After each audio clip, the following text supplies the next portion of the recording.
doctors. No, I want to know what your Leave it up position to is. doctors. The doctors are the experts in the field. Leave it up to doctors. Okay, so you're just going to appeal to authority and then not defend a position?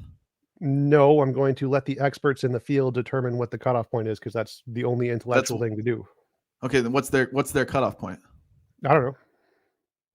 Be no prolonged suffering. So it's the physical harm to the body caused by pregnancy. And so if none of that's going to happen, then just being pregnant wouldn't. Got it.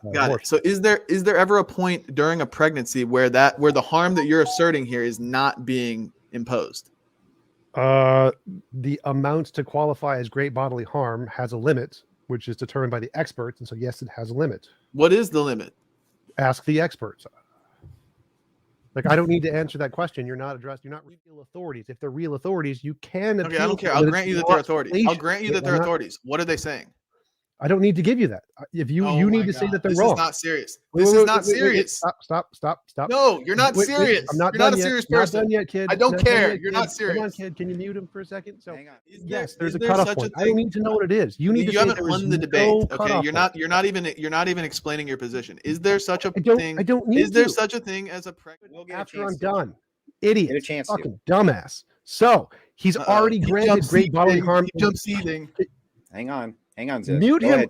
Holy fucking shit. Mute him myself. Mute him fucking now. He's muting himself. I don't tend to mute people if I can avoid it, but go ahead, TJump. Finish. He's already valid and sound deductively, you dumbass. So unless you argue there is no such thing. He's going to keep going. He's not done. No, he's almost done. Dumbass. You're going to get the floor. You're going to get the floor. Mute his dumbass or I'm gone. Mute him now. Mute him now. Just mute his fucking ass now. I'm so tired of this. Mute his fucking ass now. We're not going forward until his dumb ass is muted and I see the fucking mute button. Richard Spencer, mute version 2. Ass now. I can't mute him in a blood sport debate, man. Bye.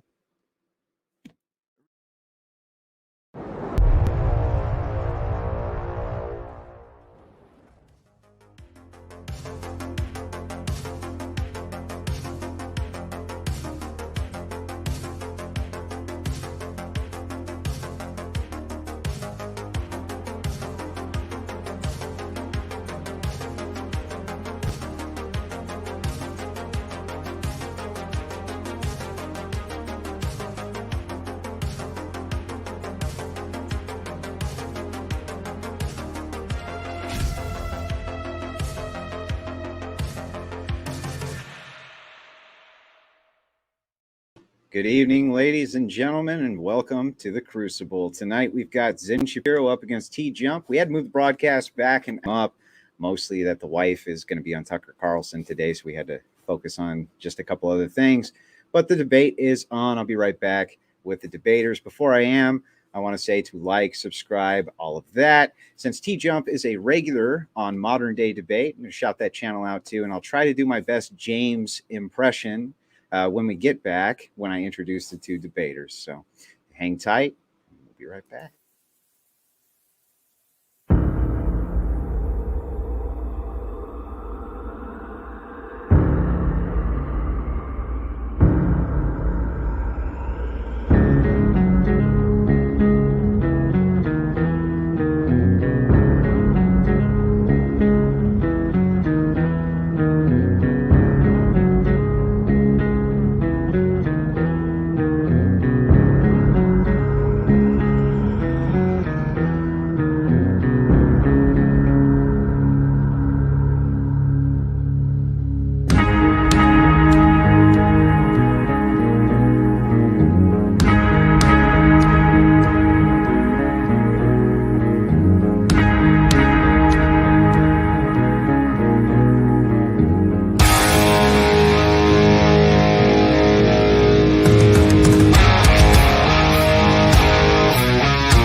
Hello, and I'm James from Modern Day Debate.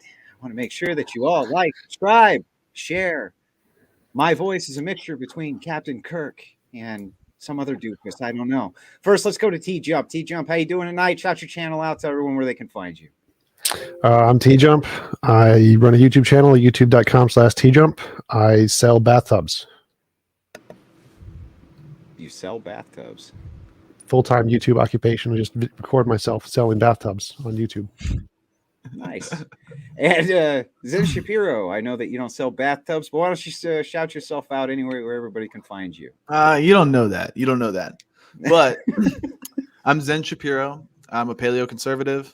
You can find me on Twitter and YouTube. I have my own channel where I do exclusive debates that you won't find anywhere else. I am the in-house right-wing debater on the Crucible. I debate right-wing ideas on behalf of the Crucible. And I'm ready to go. I'm very interested in this. Thanks for having us on. Great. Tonight's topic is going to be on abortion. Both contestants, I guess you would call them, debate bros, are going to have 7-minute intros for their opening statement. We're going to get right into the debate after that. It's going to last somewhere between an hour and a half. We'll take super chats the entire time, of course, and then you'll have 7-minute closing statements. We'll get to the audience questions. That sound good to both of you guys? Yep. Okay. As you're the challengers, then I'm going to allow you to open. Okay. Yeah, I'm pro-life. I oppose all abortions. The scientific fact of the matter is that human life begins at conception, and I can defend this if we need to. It follows from that abortion is, by definition, killing an innocent human life. That's murder. That's wrong. I oppose that. That's why I oppose abortions. I want to know what the reason is, what the justification is that TJump will put forth for why we should have abortions, why we should be able to kill human lives. And I want to determine if there is a consistent, non-arbitrary principle that that delineates a human in the womb versus a human outside of the womb. And I'm interested to see where it goes. But that's my opening statement. Okay, TJump, you got 7 minutes. Sure. Let's see. Abortion is self-defense. Self-defense, you have a legal right to use lethal force in the case of self-defense. If deadly force may only be used in self-defense if the defendant reasonably believes he or she is threatened by death or great personal injury. State versus Walden 131. Personal injury is a legal term that defines cases in which person is harmed by another person or entity. A defendant in a personal injury case is not accused of malice. That means intent doesn't matter. Bodily harm means physical pain or injury, illness, or impairment of physical condition. Great bodily harm means injury that creates high probability of death or causes serious permanent disfigurement or which causes permanent or protracted loss of impairment of the function of the bodily member or organ. Serious bodily harm. Examples: scarring, tissue buildup, loss of an arm, leg, foot, toe, eye, ear, loss of motor function, contortions due to nerve or muscular skeletal damage. So pregnancy definitively qualifies as great bodily injury, which then legally justifies the use of lethal force. Don't take my word for it. We can literally just look at the court cases. Bunch of legal terms for the list of the court case. Serious personal injury means great bodily harm, disfigurement, extreme mental anguish, or mental trauma. Pregnancy is listed as one of these: disease, loss of impairment, or sexual reproductive organs. This is the Nebraska, state, Minnesota criminal code, statute, big numbers. Injury is defined, great personal injury is defined as bodily harm or severe mental anguish or pregnancy. Illinois, compiled statutes, chapter 720, legal stuff, subdivision, blah, blah, blah, defines great bodily harm to mean physical harm that includes, but is not limited to, sexually transmitted disease, pregnancy, or impotence. New Mexico, same thing. And I just go down the list, multiple states. There are numerous court cases that elucidate this. Pregnancy is, in fact, definitively legally defined as great bodily harm. So it is self-defense to abort the baby because it is damaging to your body, and it doesn't matter their intent. As I stated before, the criterion for personal harm has absolutely nothing to do with malice, has no intent involved. And we can just go down and just read the statutes and court cases of all of the judges, which I have listed here for no particular reason. Therefore, pregnancy is great bodily harm and justifies the use of legal force. Problem solved. Conclusion. Applause. I win the debate. Okay. Well, I'm going to open up the floor, and we're going to start with you, Zen, with your rebuttal. You're not serious. Okay. So pregnancy is you're saying that when a woman is pregnant, the baby is inflicting harm upon her, and she could have an abortion at any point for any reason on the grounds of self-defense, correct? No, I didn't Okay. say at any point or at any reason. Okay, where's the cutoff point? Where's the cutoff point? Yep. Leave it up to doctors. No, I want to know what your position Leave it up to is. doctors. The doctors are the experts in the field. Leave it up to doctors. Okay, so you're just going to appeal to authority and then not defend a position? No, I'm going to let the experts in the field determine what the cutoff point is, because that's the only intellectual thing to do. Okay, then what's their cutoff point? I don't know. What difference does it make? It doesn't change my argument at all. No, you're strictly appealing to the authority, but then not giving the grounds that the authority is arguing. No, because my argument. You can hang on real quick. You can appeal to an authority as long as you are versed on what the authority is arguing. Like I could say I appeal to the biology, and then that's not how it works. You're an idiot. That is how it works. But so go ahead. I can appeal to authority. What does the authority say?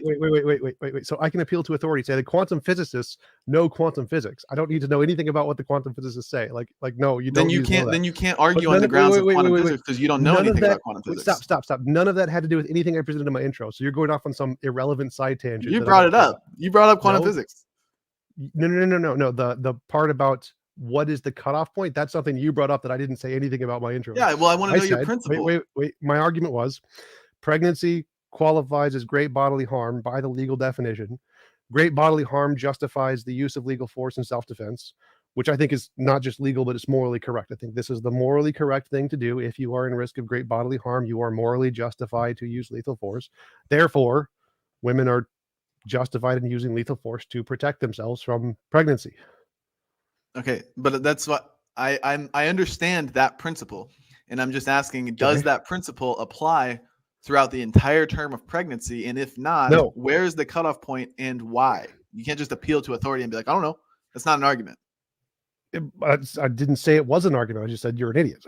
So it doesn't matter at what point the cutoff is. So like I can say that at some point your body has already experienced the great bodily harm. Like if you have a day left or whatever, at which point you're no longer at risk of great bodily harm because you've already experienced the great bodily harm. So yes, the cutoff point is once you've actually experienced all of the great bodily harm, then there's no longer a risk of great bodily harm, whatever the medical definition of that is. Okay, but okay. How do you explain this just simply like pregnancy? If you say pregnancy is bodily harm, period, and it applies all the way to term, I would just accept that and we would debate that. But when you say that it only applies up to a certain point in the pregnancy and then it no longer applies after that point or whatever, then you have to provide the delineation. Why does it only apply up to this point and why does it not apply after? What's the difference? That's what I'm asking. This is super, super simple. Like yeah, if your body has gone through all of the pain and suffering already, then there's no risk of future pain and suffering. So the more you go through, there's less risk. Just to respond to that, I would imagine anybody with half a brain would agree that the most painful, most suffering point of a pregnancy is delivery. That's the most pain that the woman experiences the whole time, with exceptions. But for the most part, when it's traveling through after dilation, that's the most painful point of the pregnancy. So wouldn't it then follow that that at any point of the pregnancy, she hasn't gone through the pain and suffering, therefore it would be justified to have an abortion at any point for any reason on the grounds of self-defense? No, because it's about protracted, as I gave you the definition of great bodily harm, it's protracted amounts of suffering and permanent damage. So if you've already gone through the permanent damage, protracted, it means over a long period of time. Okay, but so, I mean, nothing you brought up even addresses my claim. So are you granting that I'm right and that this does? No, I'm not granting that you're right. I'm trying to understand your position. Well, I told you my position. My position doesn't matter what the cutoff point is. My position is pregnancy qualifies as great bodily harm. So unless you're claiming that no point of it does, then I win the debate. Okay, so if a woman gets an abortion at 8 months, is that okay? It doesn't make a difference to my argument. Like the cutoff point is up to the doctors. It doesn't change my argument. You're not being clear. You're not being clear with what is it simply the pregnancy? Hang on. This is why I'm asking the question. This is why I'm asking the question. You're not addressing my point. My point. Okay, let me try to level with you. Hang on. Start with TJump. We'll move back over. Go ahead, TJump. My point is pregnancy qualifies as great bodily harm. At what point it doesn't makes no difference. Zero difference. Because you claim that no pregnancy qualifies as qualifying of abortion because you said life starts or at conception or something like those lines. So if at any point at all that it qualifies as great bodily harm, then I win the debate. I have demonstrated abortions are justified. Now, No, I you don't win the debate because I hang on. Wait, I'm not done yet. So if I demonstrate at any point it qualifies as great bodily harm, I win the debate because I've demonstrated that abortions are justified. I don't need to give you a cutoff point. You have to. I'm not done. I'm not done yet. Not done yet. When is he's just going to keep talking? No, let him finish, then. It's okay. Let him finish. So again, let's say it again. If at any point pregnancy qualifies as great bodily harm, then abortion at whatever point that is justified. Use of lethal self-defense is justified, and I've won the debate. I don't need to give you a cutoff point. So is it so? Okay, you've said the same thing 4 times now. Is it the case that simply the classification of being pregnant is bodily harm, and therefore abortions at any point are justified because simply? I never said that in my argument. That's what you're saying. You said this is what you're. I'm repeating. I'm repeating you. Hang on. No, you got to talk for a while. I'm repeating you when I say that if I can demonstrate that being pregnant is classified as bodily harm, then abortion is justified. So it would follow that you would have to argue that simply the criteria of being pregnant is bodily harm, and the woman has grounds for self-defense if she kills her child. That's what you would have to argue.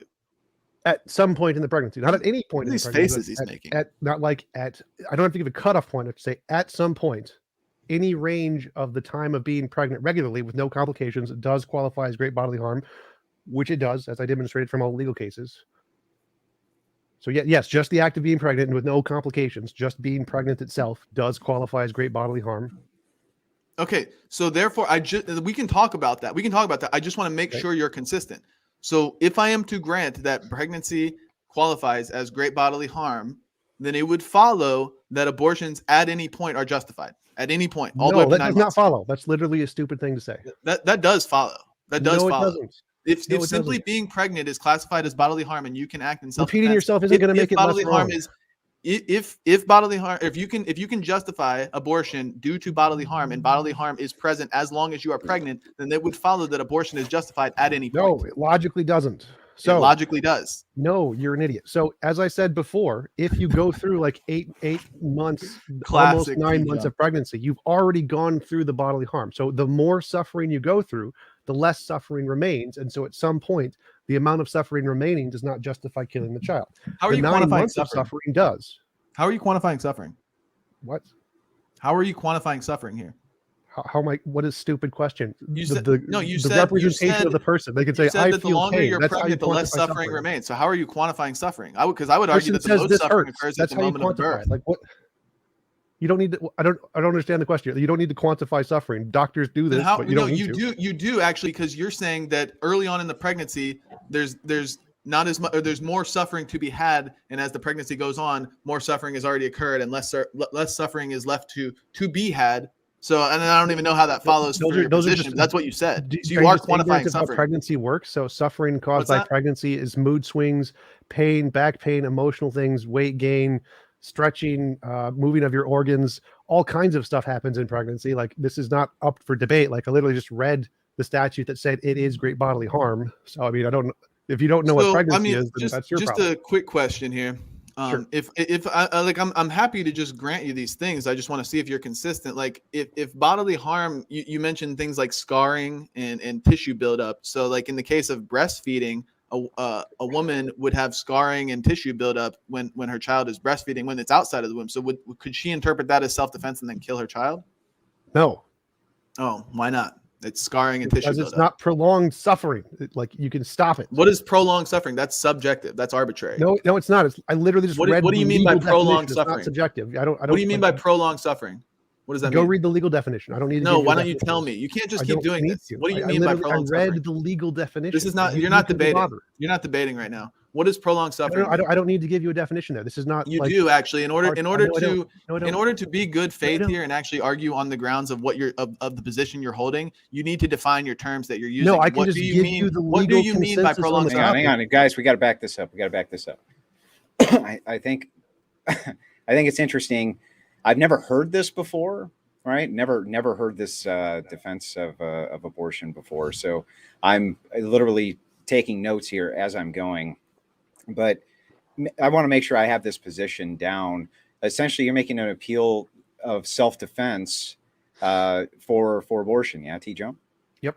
And your problem with this is that I'm talking to Zen now. Your issue with this is that he's not being clear on when this is cut off exactly, and you think he needs to justify why, why there's no cutoff point, right?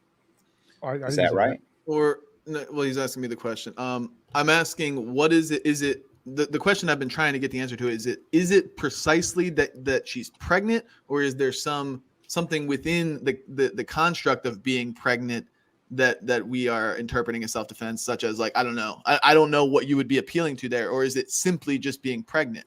So I don't know. I don't even know how to interpret this. This is very strange. But yeah, I'm saying if it's simply that being pregnant is grounds for self-defense, then that would follow that abortion is justified always as long as you're pregnant. I mean, well, no, it's not simply being pregnant, because if pregnancy didn't cause any physical harm, then there would be no prolonged suffering. So it's the physical harm to the body caused by pregnancy. And so if none of that's going to happen, then just being pregnant wouldn't. Got it. So is there ever a point during a pregnancy where the harm that you're asserting here is not being imposed?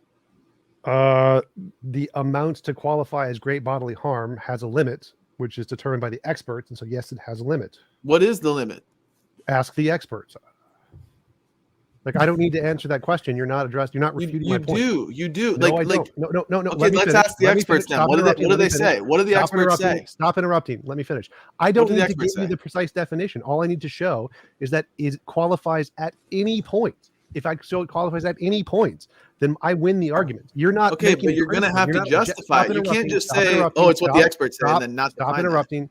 I don't need to give you a definition. You need to refute my position. You need to say, "No, it is." I don't even know your position because you're not giving it. You're not being clear. Stop interrupting, kid. Stop. So you need to show. Look, you're going to call me a kid. I look older than you. I look more mature than you. Kid, stop. So you're muted, BBF. You're muted. My point. Let him finish up. So you need to either refute my point or object to it, saying give a definition. I don't need to give a definition. I can give you the legal cases.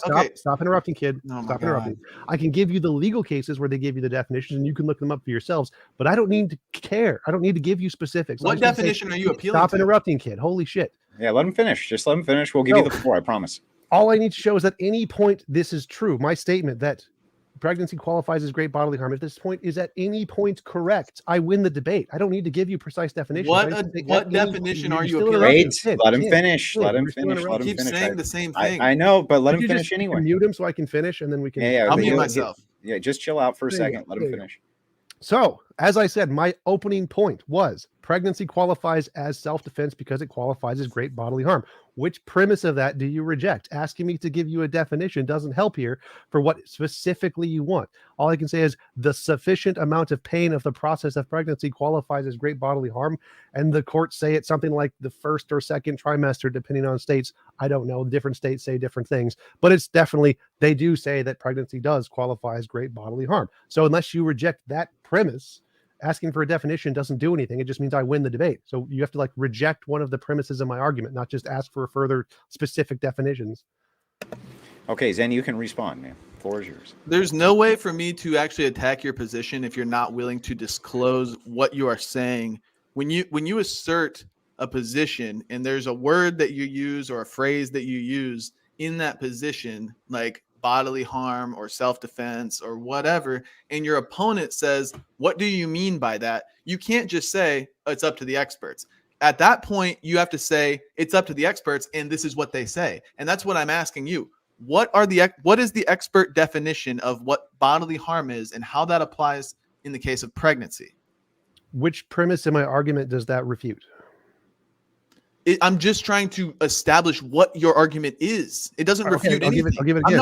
Hang on, real quick. I'm not refuting your argument with that question. I'm trying to determine what your argument is.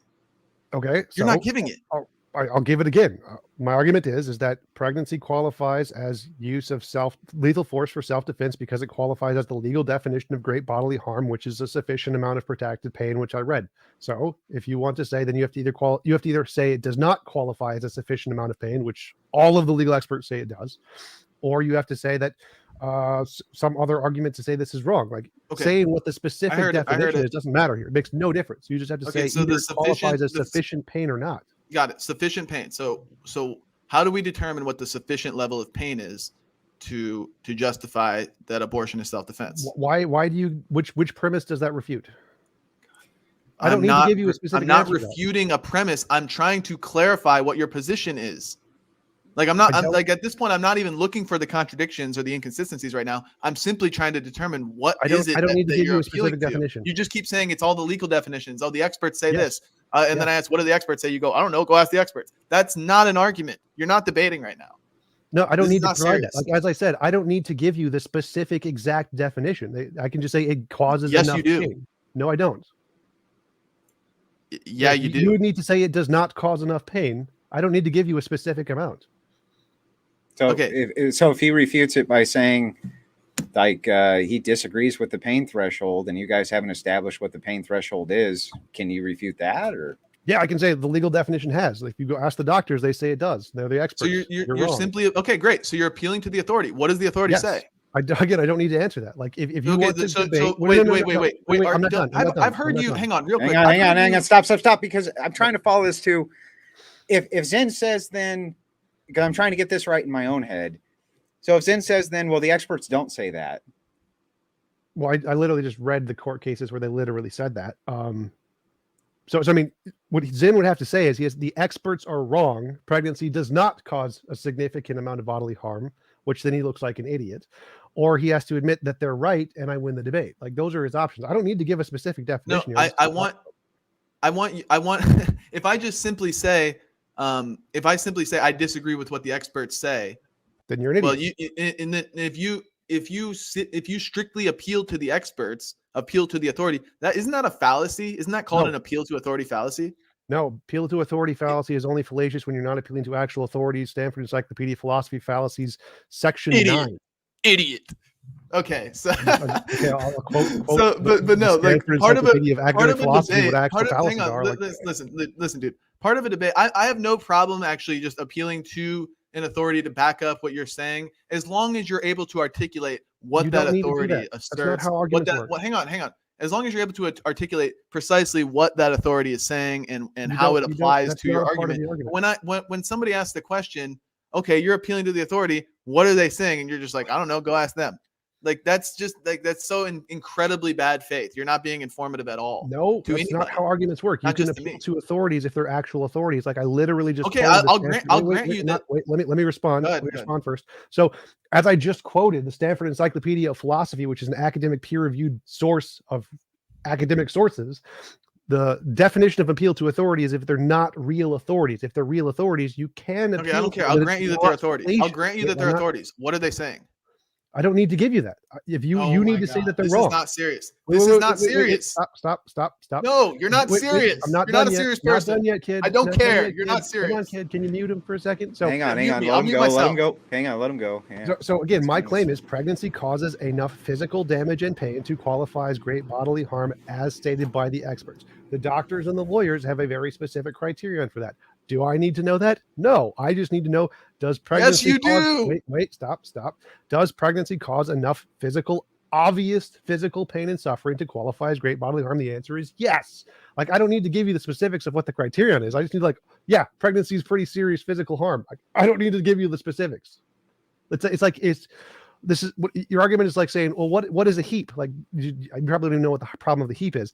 Giving a specific criteria for something that's an obvious thing doesn't matter. If I can say it's significant enough that it qualifies, I don't need to give you the specific. You would say, well, quickly, just to address like that problem of the heap, like that's you wouldn't use the word heap in a formal setting. You would have to only use that colloquially. Sorry, that's just like what that means. You would use it in a casual setting, and we know what we're saying in casual conversation. But if you're trying to assert some sort of logical basis behind a heap, well, that's an unclear, not really a formal definition. So I understand, but that's what you're actually doing right now. You're asserting bodily harm. You're asserting interpret what can be interpreted as self-defense, but then not being clear on what that definition is. It actually your definition of bodily harm here is equally as susceptible to like that problem of the heap that you referenced.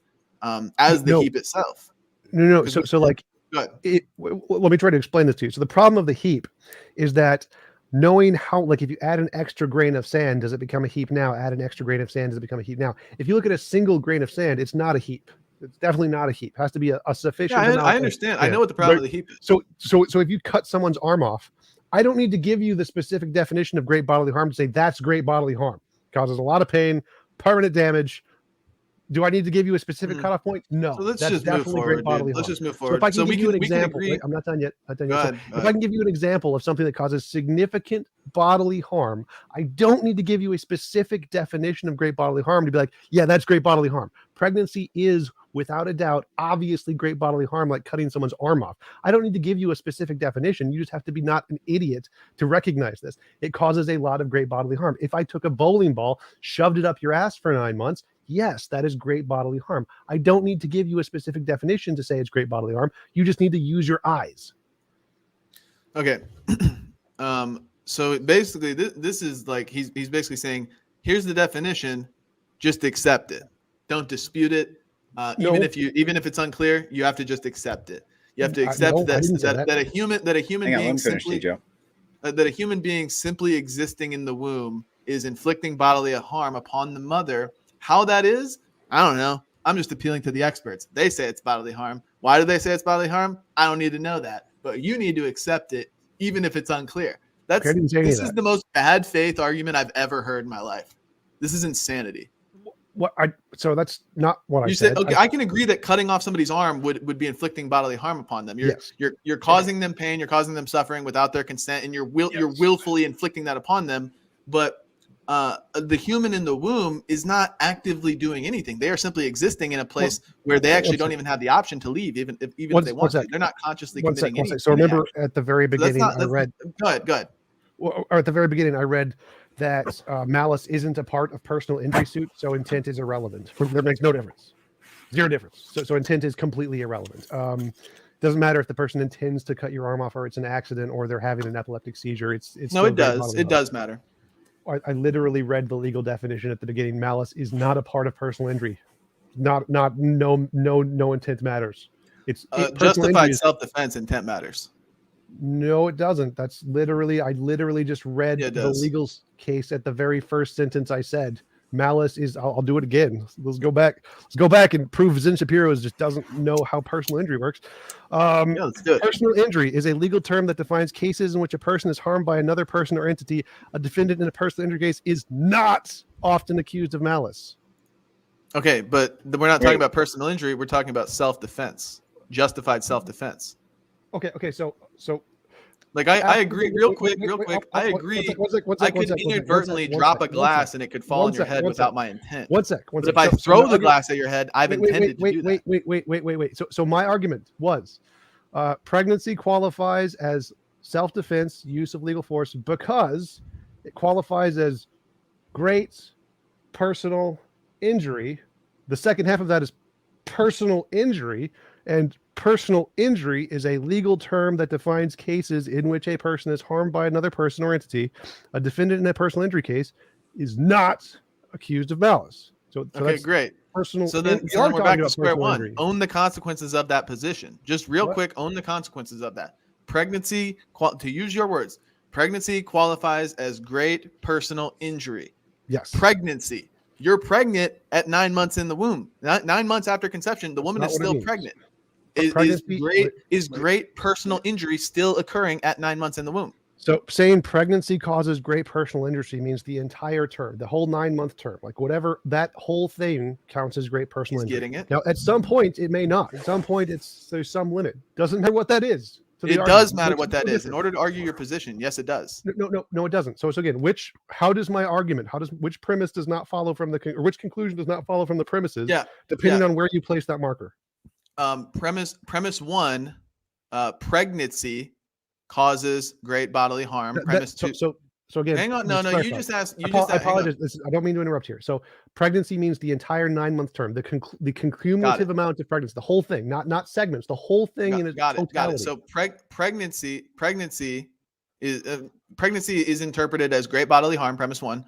Yes. Premise two, great bodily harm justifies self-defense, killing. Use of lethal force. Yes. Premise three, killing a human that you're pregnant with is justified, right? Conclusion, yes. That's not premise. Okay. That would be So conclusion. then that's you've just accepted all the premises and the conclusion that you can kill a human that you're pregnant with. And Yes. is there any point where that Oh my God. modus ponens would Modus not ponens? follow at any point in the pregnancy? Is there a point where that would not follow? Wait. So And that if doesn't- not, why would it not follow? wait, that doesn't matter to the argument. So like even if that's the case, so if at some point it doesn't follow, that doesn't affect the argument. I would want to know why it wouldn't follow. I want to know why is it different in certain scenarios? But again, you're not. Are you going to accept the argument, or are you rejecting the argument? Look. I will accept the argument that you're laying out if you can be consistent with it and point out all the intricacies that I'm asking you. I'm simply saying, why is it? Why would it not apply in certain scenarios of pregnancy? What is it precisely about the pregnancy that we call this great bodily harm over? And you did use the word over a prolonged period. What does that mean? What does prolonged period mean? How long does that have to be? Let me try to explain this to you again. So if I make an argument, all men are mortal, Socrates is a man, Socrates is mortal. But then you ask, well, what about monkeys? Are monkeys humans? It doesn't matter. Like it says, if all men, it doesn't matter what the qualification of a man is. It makes no difference. It's great. If someone is a man, they are mortal. So asking what the cutoff point is doesn't affect the argument. If there's a cutoff point, the things before the cutoff point justify abortion. It's correct. The things after the cutoff point. No, because hang on though. Isn't it fair to say, if you say Socrates was a man, for the other person to say, can you tell me what a man is? Not if you like, not really. No, not in the context of this argument. So again, like, wait. So if there's a cutoff point, that means before the cutoff point, abortion is justified, and after the cutoff point, abortion isn't. But no matter where that point is, that means some of them are justified. That means I've won the debate. Abortion is justified at some point, right? No, it's because it's not consistent. I'm not agreeing with you. I'm not conceding the debate to you. I'm simply trying to establish your position. And yes, in that what is it called? I don't speak in propositional logic. But where you say premise 1, men are mortal, premise 2, Socrates is a man, conclusion, Socrates is mortal. It is valid to say what is it that constitutes a man? That is a very valid question to ask. That's a question of soundness, not validity. So do you know the difference between soundness and validity? I'm familiar, but not. I couldn't define. Validity means the conclusion follows from the premises. Yeah, soundness means the premises are true. So got it. So I'm testing your soundness. Are the premises true? I'm trying to show you the validity. How do we ground that Socrates is a man here? Wait. So I'm saying that you're not addressing the argument because you're not addressing the validity. Do you grant it's valid that? So like if you keep saying I'm addressing the soundness first, and then we can talk about it as valid. You're not addressing the argument. So again, let me try to explain to you again. No, contending with the soundness of your argument is contending the argument. I'm addressing the argument. Start with the validity, then you go to the soundness, not the other way around. So start. Why is that? Why can't I just start with the soundness? Let me try to explain this to you again. Let me try to explain this to you again. So if I say pregnancy is great bodily harm justifies use of lethal force, and you say, where's the cutoff point? Now, if there's a cutoff point, I can grant there's a cutoff point. That means that everything before the cutoff point, the argument is true and sound, right? And only after the cutoff point, it's not sound. So before the cutoff point, is there such a thing as a pregnancy where bodily you're not listening. You're not listening. So is there such a thing? I wasn't quite done. Hang on. Let him finish. Hang on. So the argument is, if there's a cutoff point, everything before the cutoff point, the argument is valid and sound. That means I've won the debate. So I don't need. There's a cutoff point. I don't need to know what it is. You need to. You haven't won the debate. Okay, you're not even explaining your position. Is there such a thing? I don't need. Is there such a thing as a pregnancy where bodily harm is not? Is there such a thing? Is there such a thing? I have a question for you. Is there such a thing as a pregnancy where bodily harm, according to your definition, is not being inflicted, and it would not be justified to get an abortion? Okay. Yes. What would that pregnancy entail? What is it? What? Yes, you do. No, I don't. Yes, you do. No, I don't. What you do? You're help me understand. Help me. What about this? Don't you understand? Well, I don't understand what you mean when you say bodily harm, because we're not getting relevant to the argument. Well, we're not getting. It is relevant to the argument. Hang on. We're not getting anywhere here. I did reach out to somebody who I wanted him to means test this so we can see if there's problems going on here that I could identify. He's a philosophy major. And he says, look, if the proposition 1 is all men are mortal, proposition 2, Socrates is a man, therefore Socrates is mortal. But if it turns out that man is incoherent, then it turns out the sentences are not propositional, therefore it's not capable of validity. It's fine to say I'm not sure if it's valid because I don't know what that word means. Then he's an idiot, because valid, it would still be valid. You can't make it unvalid. But essentially we're saying if it's not sound, then it's not valid. Let me finish then.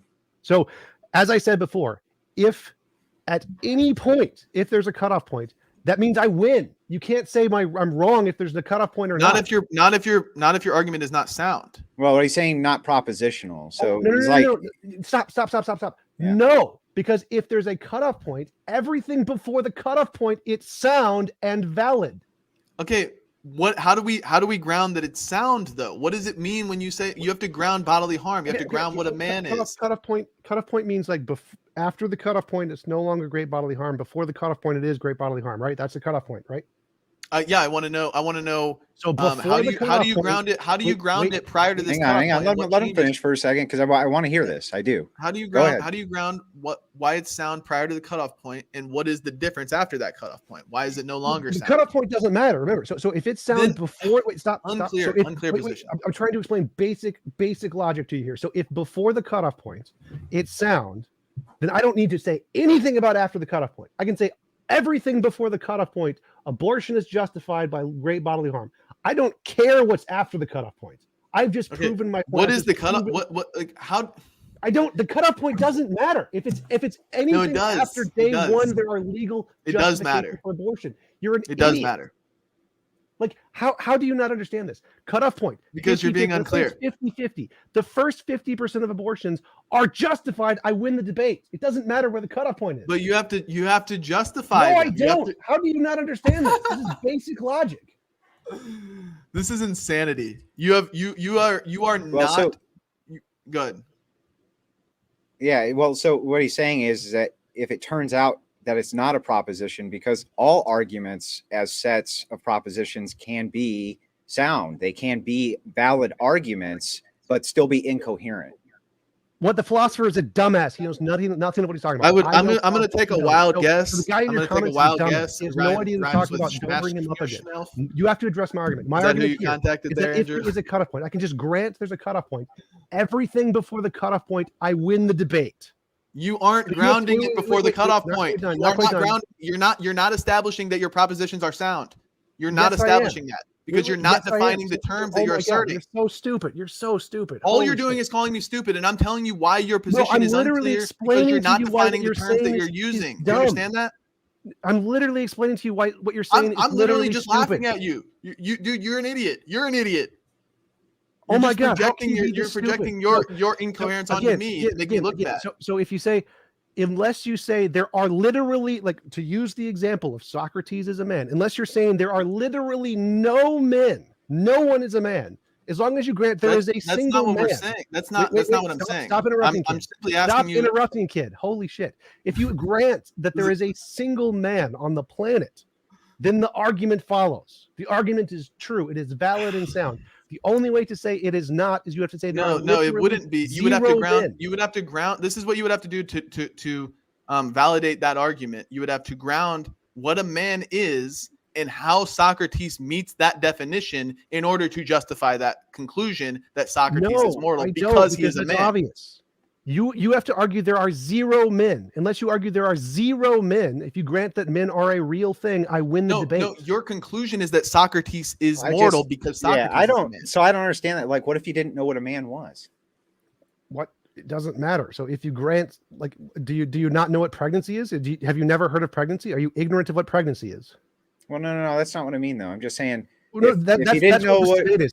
He's claiming ignorance of, like, the most basic things everyone already knows about. Like, I don't know what a man is, so I can't grant the argument. Like, then you're an idiot. It's simply for the sake of argument. If somebody disputes your definition of man, you have to be able to define that. So again, I don't need to give a precise definition of man because we all know what men are, right? We know what a man is. Biological man, XY chromosome. We know what that is. I don't need to give a definition. we know what min is, so we can say. Okay, yes, you just did. Okay, there you go. Stop, hey, perfect. Hang on, no, right there. Stop. You gotta stop. You gotta stop and let me respond. Interrupting, King. Can you mute him so I can finish my point? Hang on, both of you, because we're not getting anywhere here, right? We're just going around in circles. I can move us forward. Okay, if you can't move us forward, I need to like. Okay, well, let TJump respond. Let TJump respond. We'll move it over if you can move it forward. Go ahead, TJump. So again, if I say Socrates are all men are mortal, Socrates is a man, Socrates is mortal. If you start giving like a pedantic, I need an exact definition of man, or I can't grant your argument. Well, then you're a fucking dumbass. You're just so fucking stupid. Okay, that's not an argument. So I can don't interrupt. So he just let him finish. Hang on, just let TJump finish. He just said a bunch of words to call me a dumbass. I know you got plenty of debate though left. I'm not done calling you a dumbass yet. So if we know what a man is, if it's so I'm sure obvious, of that one. If we know what a man is, anybody who's asking for a definition of man is just being pedantic and because they're avoiding the argument because they know they've lost. We know they're trying to establish clarity. Can you mute him so I can finish? Please respond? Are you just going to if you let him finish, I will let you have the floor, I promise. But please let TJump finish then. So we don't need to give an exact definition of great bodily harm. As he admitted, if you cut someone's arm off, that qualifies as great bodily harm. So we know great bodily harm is a significant amount of physical grant. He's granting the concept is coherent. He knows the concept is coherent. He's not saying the concept is great bodily harm. He's galloping. You're going to get. Let me respond to what you're saying, dude. Let me finish. No, I want to respond to what you said like 3 minutes ago, dude. Stop talking. Let me finish. Let me finish speaking. You're not, I'm not letting you finish. I don't care. You mute him so I can finish. When I asked you what a man is, and you said everybody knows what a man is, and then what you do? You defined a man. You said person with an XY chromosome. You defined man. Congratulations. Hang on. Now do that with bodily harm. I'm going to leave if I have to keep putting up with this. You got to shut him the fuck up. I got to be able to finish. Zen, you just got to let him respond, and I will let you have the floor. I promise. But just I want to respond to what he said 3 minutes ago. I know, and you'll get a chance to. Write it fuck down. Respond to it after I'm done. Idiot. Get a chance. Fucking dumbass. So he's already granted great bodily harm. Jump seething. Hang on, Zen. Mute him. Holy fucking shit. Mute myself. Mute him fucking now. He's muting himself. I don't tend to mute people if I can avoid it. But go ahead, TJump. Finish. He's already granted great bodily harm as a coherent concept. We understand what great bodily harm is. He admitted cutting an arm off is an example of great bodily harm. Shoving a bowling ball up somebody's ass for 9 months is an example of great bodily harm. Do I need to give it a specific exact definition? No, we already understand the concept. Like we understand the concept of man. We do not need a particular definition. He's avoiding the topic because he's a dumbass. So, no, I do not need to give a specific definition of the cutoff point because it doesn't matter. No, that's actually. Hang on. It's almost done. Fucking dumbass. I don't believe that it's almost done. His fucking dumbass. So, if there is any cutoff point, and we know there's obviously a thing there, then guess what? I win the debate because everything before the cutoff point is great bodily harm. The argument is both valid and sound deductively. You dumbass. So unless you argue there is no such thing, he's going to keep going. He's not done. No, he's almost done. Dumbass. You're going to get the floor. You're going to get the floor. Mute his dumbass or I'm gone. Mute him now. Mute him now. Just mute his fucking ass now. I'm so tired of this. Mute his fucking ass now. We're not going forward until his dumbass is muted and I see the fucking mute button. Richard Spencer, mute version 2. Fucking ass now. I can't mute him in a blood sport debate, man. Why? Richard Spencer, version 2, 2.0. All right, so let me actually respond uninterrupted to TJump, the king of dumbasses. When you set forth a premise like, men are mortal, Socrates is a man, therefore Socrates is mortal. You do have to establish what the definitions of those words are in the premises that you set forth, because if somebody doesn't know what those words mean, they're not going to be able to either agree or disagree with what you said. They're just going to say, I don't know what those words mean. So it's not a valid argument if you can't ground the definitions of the words that you're using in the argument. So in the case of the abortion, he's saying that it's causing bodily harm. Okay, define that. If you can't define that, then how am I even supposed to address it? Okay, that's so what I was saying the whole time. So ask yourself was watching. I knew it was ask yourself. I knew it was that. He's going to come on. I'm sending him a link right now. Yeah, pop on, bro. Unblock me and pop in. He wants to explain the issues with this, and I kind of want him to too. I haven't run into that, so I'm kind of interested in fleshing it out too. I was surprised he seemed very upset. but you know, it is a blood sport debate, and I thought that the back and forth was both entertaining and pretty good. So give me a second. I'm going to bring him on, and we're going to get some fucking answers here as to who's right and who's wrong, since we never, in my opinion, got to anything really. So I'm sending this over to him now. 1 second. Yeah. I think that was was that a record, guys? I don't know. Can anybody say that was a quicker rage quit than the Richard Spencer debate? Did TJump seethe harder? He seemed very, very angry. Yes, you know, like I wasn't expecting. I wasn't expecting that. Right? I really wasn't. I thought. I think my contention was perfectly valid and fair. I don't. Yeah. Well, I mean, we're gonna find out, right? We're gonna bring on a philosopher to find the fuck out. All right, there he is. AY, can you hear me? Yo, can you hear me? Okay. So tell us what the hell is going on. I didn't watch the whole thing, and I didn't see all the details. It might turn out if I watch the whole thing that I would. You're a little quiet. Oh, I don't know how to fix that. Actually, that's better. It's better. It's better now. Just I don't know. No, Speak up. I guess. Yeah, I guess it's just the proximity to the mic. Yeah, that is the one way you can get me to unblock you, is argue with someone who I disagree with even more than you. Well, yeah. So I didn't hear the whole discussion, and it might turn out that I agree overall more with TJump on the topic if I heard it. But there was just one thing that was said in there that seems so confused to me. If I understood him correctly, it sounded like he was trying to say that it wasn't reasonable for you to object to validity by saying that I don't know what one of the words in the sentence means, right? Because he wants to say validity is just about the soundness. But yeah. Well, validity is a part of soundness. To be that's what sound, I kind of you have to too. be that. Yeah. Yeah, but the point is that it's fine for you to challenge the validity by saying I don't know what one of the words means, because depending what the word means, right? If it has no meaning, or if it's like incoherent or something like this, then it could turn out that it renders the sentence no longer a proposition, in which case it would actually be logically impossible for it to be part of a valid argument, right? So it's fine to object to the validity of what someone's saying by saying, well, I don't know what that word means, right? I need to actually have an understanding of that word, because it could turn out that's not a proposition. It would be the equivalent of saying like twinkle fairies are mortal. Socrates is a twinkle fairy, therefore Socrates is mortal. But if I don't know what the word twinkle fairy means, how am I supposed to accept that the premise and the conclusions? Right? Is that what you're saying? Well, it's not just about accepting it. It's about so there. It's not going to be the case that it's valid, right? Because it's not even an argument. The only kind of things that can be valid are arguments, right? And if it turns out that one of the sentences that he's presenting as a proposition, it's actually non-propositional when you investigate the meaning of one of the words, well, then it turns out that we're not actually looking at an argument anymore, and therefore not looking at something that can be valid. So it's like, I forget the exact phrasing, but what I'm objecting to is when he asks you to just sign off on the validity without knowing what the word means. Yeah, that's what he did.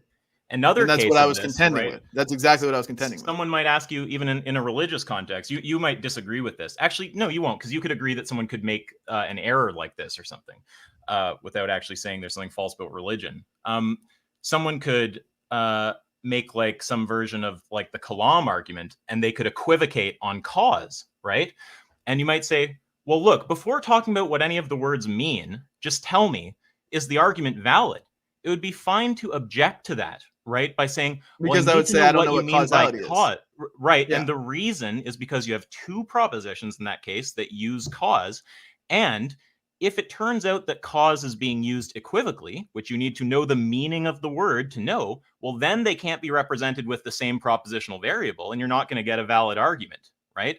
But it's going to be valid if it is a univocal usage of the term. Do you understand what I'm saying there?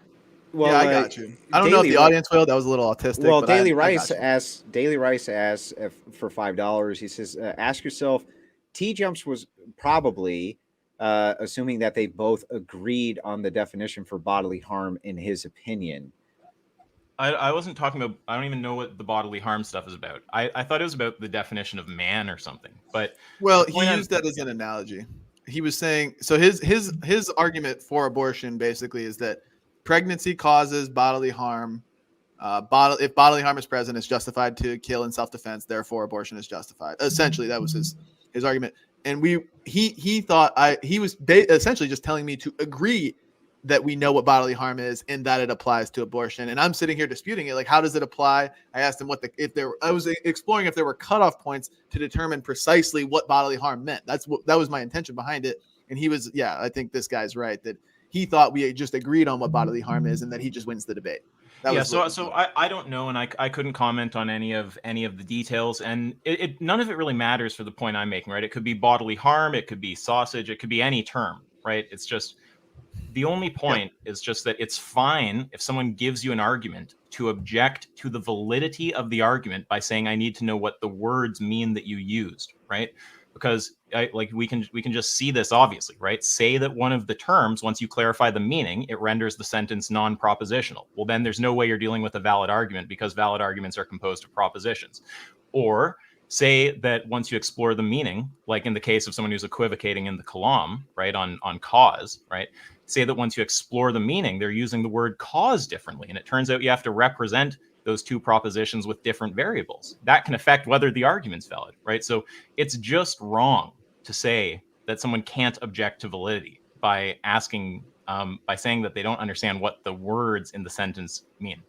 Do you guys I've never heard of that before. I've never seen someone try to press for an explanation or clarification on a position and just had somebody say that doesn't disagree with my argument, therefore my argument's valid. That makes no sense to me. Well, keep in mind what validity has a specific meaning, though, with logic. With logic, validity means like the form of the argument is right. Specifically, it means that it's logically impossible for the premises to be true and the conclusion false. But soundness is validity and true premises. So like if I give you an argument like all cats are purple, Andrew's a cat, therefore Andrew's purple, that's a valid argument, right? You can tell the form is right. If it's really true that all cats are purple and it's true that you're a cat, well, then it's true that you're purple. But it's not sound, right? The premises aren't true. A sound argument is one that's valid. The form is correct like that, but it also has true premises, right? So, well, and since I sense this turned from an abortion debate into a whether or not the argument structure was even correct enough for them to debate on. I did think that having some clarity come in. Someone said you have to appeal to a YouTube philosopher. Well, I mean, if we're doing appeals to authority tonight, why not? I don't think what I'm saying. I think AY gave a good perspective here. I think so too. I think you'd find this would probably be the view that just about any philosopher would take, I would think, right? Like it's nothing I'm saying is particularly controversial here. You know, I have controversial views. I just don't really think this is one of them. Well, you're basically just laying. So just if I understand, you're just laying out the structure of the propositional logic that TJump was trying to assert and why he was doing it improperly. I want to just go step by step so I know we're on the same page. You understand that an argument is composed of propositions, right? Where a proposition is a truth apt sentence. Yep. Yeah, like the sky is blue, I'm on fire. These are things that can be true or false. That's what it means to be truth apt. Yeah. So something like umbrella, that's not a proposition. Something like that's just an object, right? Yeah. Or something like bring me potatoes, right? It's a command. It's not a proposition. Something like how are you doing today? That's a question. So an argument, right? If we have something like how are you doing today? Therefore, if how are you doing today? Then you're mortal. How are you doing today? Therefore, you're mortal. That's not an argument, right? And it's because one of the things in there is not a proposition. It's a question, right? What you need for arguments is propositions. That you're with me so far on this, right? Yeah, I get it. Sometimes, I realize sometimes I jump into going through the whole thing really quick, and it actually involves some background logic. So I should have gone more slowly because I was maybe unreasonable. No, I understand it. I don't use the formal logic language that you do, but I get exactly what you're saying. Well, it's very valuable here though because it really shows a serious problem with what was said, right? So so we agree up to this point. Okay, yeah. So an argument's going to be made up of propositions, right? You have some propositions as premises, you have some proposition as the conclusion. Now, say that someone gives you an argument in English. Okay, they say some sentences at you. They say Socrates is a man, all men are mortal, therefore Socrates is mortal. Okay, now we would want to represent that with like propositional variables. We'd want to say that that's an argument. We've got some propositions, some are premises, some's a conclusion, right? But say that we investigate what man means, okay? And it turns out that it doesn't mean anything, or it turns out that it's incoherent, or in some way or another, it turns out that it affects the sentence such that it's no longer a proposition.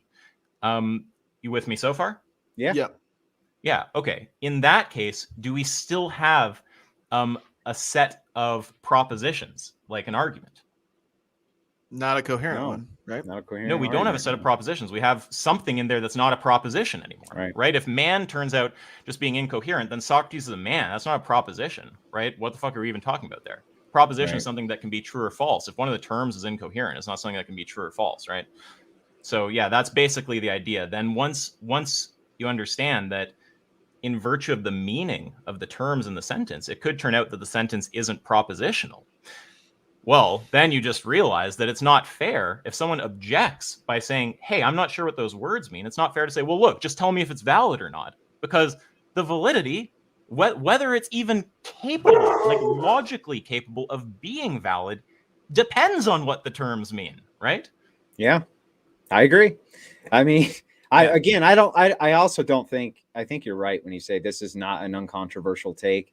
I also don't think it's an uncontroversial take. In some ways, it's even kind of common sense, right? That would be how you would talk to people in reality. If you didn't know what something meant, you wouldn't just necessarily take their word for it, you know. Well, Yeah, no, I would say, hey, but not the part that I was calling uncontroversial, to be clear, the part that, like, I'm sure, like, I mean, you could go ask a logician, you could ask someone like Alex Malpass, they're going to tell you, I'm virtually certain, the same thing. The part that I was saying is uncontroversial is that to have an argument, you need to have propositions, right? So it's a very, very small jump from that, which is utterly uncontroversial, to the thing I want to say is uncontroversial, which is just that if you don't know what the words mean, then you're not sure if you're dealing with something that is an argument or not, right? Therefore, something that's capable of being valid or not. Right. So, yeah. I guess maybe I should have said it's something that follows very easily from something that's utterly uncontroversial, which is just that arguments are made up of propositions. Yeah, that's all I had to say, though. Well, thanks for popping on and giving us some clarification. Ask Yourself. You guys can check Ask Yourself out. He has a channel called, you won't believe this, Ask Yourself. You can find it on YouTube. I enjoy his videos quite a bit. We talk in the background a bit. I appreciate you coming on, man.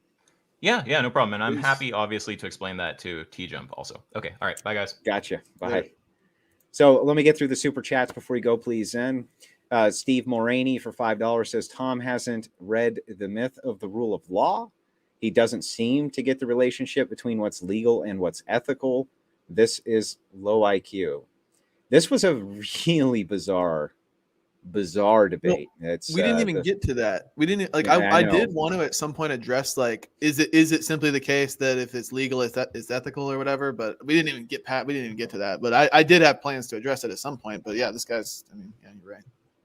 Yeah. So yeah, I don't know. So $5 probably certain says, if you chose to have sex with someone then get an abortion, isn't that like giving someone permission to punch you then kill them in self-defense?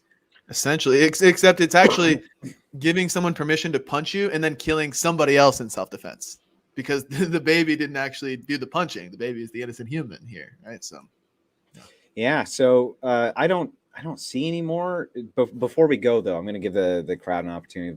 You guys got 2 minutes. If I missed a super chat, just say that I missed one, and I'll hunt back down for it. I want to make sure I get to them all before we end the broadcast.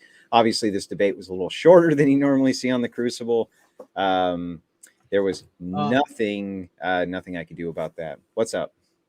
Mr. E. Arthur says it was bizarre because Zen was being asinine. I mean, I would invite you to elaborate on that. I mean, I think I was being as fair as humanly possible, trying to seek clarity on his position, and he wasn't giving it. And ask yourself, the formal logic king of autism just came in here and explained it in a formal, undeniable, uncontroversial way. And if you say I'm still being asinine, you need to be, I mean, maybe elaborate on that. I don't know. Now, Hake and TJump sand ducking hard. Now, Haken, I don't know what that means, man. No idea. Andrew, there is one from Steven at the. Okay, there is. So there's another one that I missed. Okay, give me a second. Let me pull this one up before you go, please, Zen. I appreciate it. Just in case it might be for you, you know. So, yeah, that was different, right? Like I've not that much surprises me in debates anymore. You know what I mean? But I don't usually see people disagree that adamantly on something that seems like it could be clarified so easily, and it just kind of seemed very it was very strange. I'm not gonna take a hand on saying, you know, what I think more than that. I did want to have somebody who had slightly more expertise in philosophy, because that's where it went, who was willing to come on and just explain, you know, one way or the other. The Crucible doesn't like to get it wrong. You know what I mean? Yeah. Well, I would also, since I'm not being the neutral arbiter here, I would say that he realized the conundrum he was caught in, and how it kind of threw a wrench in his position. So he, instead of engaging with it in good faith and being honest, he got emotional and found his way out by just rage quitting and accusing me of interrupted. For the record, I was muted for about 2 minutes while he was complaining to mute me. I was just muted, I had my mic muted and I was just laughing. So. Yeah. Well, it said probably certain says self-defense GG. I don't think that one was read. Was that the one that you were referencing? That was the very first one. Yeah, I don't see any other ones. There is one from Steven. I don't see one from Steven. I wonder what the hell happened there. Steven, if you ask your question now, not in super chat form, I'll still go ahead and read it. If I missed it, we had like a little spread where there was a whole lot of them that came in. I categorize them as we go. So that was during the opening statement. I am right. I win. Really? Mute him harder now. Yeah, that was. I mean, like, there is a blood sport element to this thing. You know what I mean? And it's one of the audience members had said, you know, TJump wouldn't have agreed if he knew it was blood sports. It's like, well, no, you can't really come in and start calling people a dumbass and this and that, and then not expect it to be a little bit in the way of blood sport debatey. Right. You know what I mean? Like, if you start in with that, my expectation is that you want it to kind of be a little bit brutal. And yeah. Oh, it looks like I did catch that one. Anyway, guys, from everybody here at the Crucible, and including TJump, who, I mean, we appreciated him coming on. We want to say good night and take care. Get wrecked.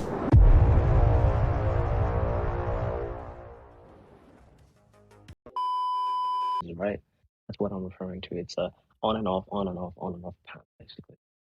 TJump got T-dumped. TJump, you just got T-dumped, bro. How does it feel? You mean when I wrecked you on basic philosophy? You got fucking T-dumped, bro. You mean when I wrecked you on basic philosophy? No, you just got T-dumped. Zen, you are impossibly dumb. Don't even bother. Okay, and you got impossibly T-dumped. Okay, so can you explain? Can you explain how deciding where the cutoff point is makes the entire argument false? Because you got impossibly T-dumped. So you can't, because you're an idiot. So no, what I did was I exploited that your argument was not sound, therefore it's not valid. Okay. So oh my God, I really want to know. I really want to know. You did not provide sound, bro. I'm gonna mute you. I'm gonna mute you, bro. I'm gonna mute you. Could not have fought. You've been server muted. So I really want to know what part of my argument didn't make sense here. So, like, let's say the cutoff point. Oh, did he leave? He left. He arguably contradicts himself. Absolutely. All right. So I'm back here to explain why TJump got T-dumped. T-dumped. All right. So can you explain to me? Wait. No, let's let Zen try to explain this. So, it doesn't matter anywhere if the cutoff point is anywhere above 0. Does that mean my argument is correct? Yeah, I'll explain. So you set forth propositions that were not coherently sound. Therefore, they could not form a valid and sound argument. Wait. Therefore, you got T-dumped. So you admitted that if someone's arm's cut off, that's great bodily harm, right? So I admit that your propositions were not coherent. Okay, you're server muted. So is it the case you said, like, I can just quote you, getting someone's arm cut off is great bodily harm, right? T-dumped. Yes, yes, it is, or no. Why isn't he engaging? You got fucking destroyed, T-Jump. Okay, bye. T-dumped. And then you rage quit like a little. My present desires right now. Right. Yeah, So Zen wanted to say something. Wait, one sec. I unbanned Zen for like 5 minutes because he paid me $2. So let's see if he can make a coherent argument this time. Oh, thank you for unbanning me, T-Dump. So, if there's a cutoff point, is everything before the cutoff point still a valid and sound argument? No, because I object to your definition of the word. When you say Great bodily harm? enacting bodily harm, so that temporarily invalidates the soundness of the proposition. Temporarily means time-based, so that doesn't work. So you said in the debate. Because I'm saying it's a provisional claim. Temporal is the wrong word there, but you said in the debate. Unless you can establish the soundness of the propositions. Right. So that's why I asked. Is not valid. That's why I asked in the debate, if you cut off someone's arm, is that great bodily harm? You said yes. Are you taking that back? Yeah. No, I would agree. Okay, so great bodily harm is a coherent concept. Yeah, if you can define in the sense of the pregnancy, if you can define what great bodily harm is, then I'll accept that you didn't get T-dumped. But for now, yeah, so physical pain, lots of physical pain. That's good enough. So if you agree that cutting your arm off, how are we grounding that? What physical pain? Whoa! This is just basic intuition here. If cutting someone's arm off causes great bodily harm, then shoving a bowling ball up your ass would also be great bodily harm, right? Right, about the same. Let's keep this on the topic of pregnancy, because I think again. So a baby weighs up to about 10 pounds, right? Babies weigh. During the T-dumping, I said this. The most painful part of the pregnancy is the actual delivery. Yes. So wouldn't you say that abortion would be justified all the way up to term? No, not necessarily, because the most painful part doesn't necessarily mean that the cumulative amount of pain would qualify. So you said a great amount of pain. Yes, doesn't mean any pain. So, as I said, most experts say it's like after the first or second trimester, depending upon, as I said in the debate, most people like in the first or second trimester. Wait, stop! I'm going to mute you. Most of the experts say that it ends in the first or second trimesters when it stops being justifiable, as I said in the debate. The T-dumping? Is that what you're talking about? The debate? The T-dumping? Where I wrecked you and showed you didn't know basic logic. You got fucking So wait. I'm going to mute you. So as I said in the debate, most experts say in the first or second trimester. So you're gonna bring up the point. So I answered your point. I answered your point in the debate, and I crushed you. So no, you got T-dumped. Premise one. Wait. So I answered all of your questions accurately. I said yes, there is a cutoff point. T-jump got T-dumped. Who in here thinks that? I think server muted. Server muted. I think he got T-dumped, to be honest. I think you're functionally, mentally a child. You're emotionally incompetent, and you're incapable of admitting when you know. That is weird. He is. He's stupid. I hate that I missed the debate. What is the dispute here? So I made the argument that what's that? On how badly he got I'll mute Zed and let him talk after. So I made the argument that pregnancy can justify use of lethal force because it's self-defense, because pregnancy can qualify as great bodily harm. And then I quoted all the different legal papers that literally say this: pregnancy qualifies as great bodily harm. And then his argument is define great bodily harm and tell me what the cutoff point is. And I said, well, I don't need to do that because it's obvious. Like the effect of pregnancy on the body causes enough physical pain to qualify as great bodily harm. I don't care if you want a specific definition. And then he's like, what's the cutoff point? And he kept asking what the cutoff point is. And then I made the point that it doesn't matter what the cutoff point is, because if there is a cutoff point, everything before that cutoff point, my argument applies. Okay. And it's self-defense. Okay, I concede. Wait. Even if it is, it's Zen's turn. Zen, you can now tell your version of the argument. So when I asked you to define great bodily harm and you said I don't need to do that, what you are effectively saying is I don't need to ground the soundness of my propositions, thus rendering your propositions incoherent and invalidating your argument. Conclusion: you got T-dumped. Here, I'll mute myself. Oh, you don't need to. Like, if you stop talking, that's perfectly fine. So essentially, his argument was he's going to bring up a pedantic definitional thing and not actually address the argument. So my argument was both sound and valid, and he was trying to bring up a pedantic definitional point, which is irrelevant. If it was sound, then the propositions would be coherent. I'll have to server mute Zen Shapiro. So like, if I tell you what I think the analogy I used was, all men are mortal. Socrates is a man. Socrates is immortal. And you bring it up, well, what really is a man? How do you tell the difference between a man and a like whatever, Homo africanus or whatever, like that's irrelevant. Like everyone knows what a man is. You don't need a specific definition of a man. So if we use something that is pretty obvious, like great bodily harm, like obviously having a baby does a significant amount of pain and stuff to the body. So I don't really need to define exactly what great bodily harm is, because the point is there. It's obvious. You do, because it's subjective. You do. It does not. It doesn't. Abe, stop, Abe. Okay. Abe, let them talk. I just want to say, mute him! Mute me harder, TJump! Mute him! Okay, there you go. I wish I could. I wish I could. Mute me harder! Hey, TJump, regarding the bodily harm thing, I disagree there. There are certain bodies, there's certain aspects of our body that, you know, we are prepared to let go of or concede. So even if you might be, but not everyone. So saying we are prepared, like you can't say everyone is voluntarily going to give up a part of their body, like they don't. All right, okay, I concede. Let's say pregnancy is bodily harm. So what, bro? It's part of the process.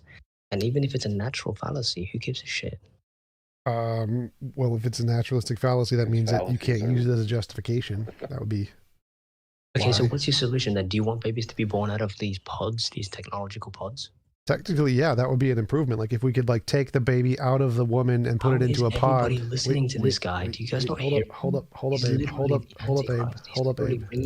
Have to start mute Abe. So yes, if we could like literally take babies out of a woman and put it into a pod instead, then we wouldn't need to abort babies anymore. We could just take them out. So it wouldn't be justifiable to kill them if we could remove them without harm. Sure. Yeah, I mean, Abe, maybe Okay, like. Can I respond real quick? Hang on, let me give some closing thoughts here. I do actually want to apologize for my friends that came in and F-slurred you. I don't actually condone that. I do condone the F-slur, but not to ruin people's streams. So I do apologize for that.